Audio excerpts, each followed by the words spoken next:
তামৰ পাত্ৰত পানী খোৱাটো স্বাস্থ্যৰ পক্ষে খুবেই উপকাৰী। এই পানীৰ বেক্টেৰিয়া আৰু ভাইৰাছ ধ্বংস কৰাৰ ক্ষমতা আছে, যাৰ ফলত ই পৰিষ্কাৰ আৰু বিশুদ্ধ হৈ পৰে। এই পানী খালে স্বাস্থ্যৰ সমস্যাবোৰ দূৰ হোৱাৰ লগতে শৰীৰলৈ সতেজতা আৰু শক্তি আনে। আজি তামৰ পাত্ৰত থকা পানী খোৱাৰ লাভালাভৰ বিষয়ে জনোৱা হওক।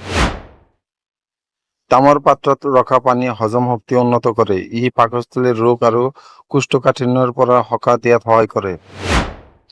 এই পানী চৰ্বি দ্ৰৱীভূত কৰাৰ ক্ষমতা আছে, সেয়ে তামৰ পাত্ৰত খোৱা পানীয়ে ওজন হ্ৰাস কৰাত সহায় কৰিব পাৰে। তামে বিপাকৰ স্তৰ বৃদ্ধি কৰে, যি শৰীৰৰ কেলৰি দ্ৰুততাৰে হ্ৰাস কৰাত সহায় কৰে। তামৰ পাত্ৰত থকা পানীয়ে হাড় শক্তিশালী কৰাতো সহায় কৰে।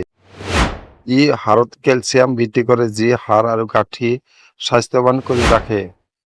এই পানীয়ে শৰীৰৰ প্ৰদাহ নিয়ন্ত্ৰণ কৰাত সহায় কৰে, যি আৰ্থ্ৰাইটিছ আৰু অন্যান্য প্ৰদাহজনিত সমস্যাৰ বাবে উপকাৰী হ'ব পাৰে। এই পানীয়ে ছাল উজ্জ্বল আৰু চুলি শক্তিশালী কৰে। তদুপৰি ই ছালৰ বয়স বৃদ্ধি প্ৰক্ৰিয়াটো লেহেম কৰে।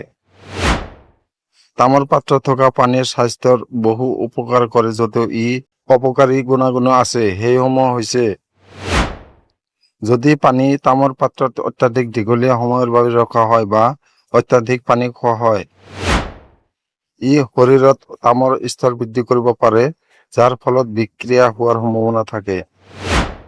তামৰ পাত্ৰত থকা পানী অত্যাধিক পৰিমাণে খালে ই যকৃতৰ ওপৰত বেয়া প্ৰভাৱ পেলাব পাৰে। কিছুমান লোকৰ তামৰ প্ৰতি এলাৰ্জি থাকিব পাৰে। এনে পৰিস্থিতিত তামৰ পাত্ৰত খোৱা পানী তেওঁলোকৰ বাবে ক্ষতিকাৰক হ'ব পাৰে।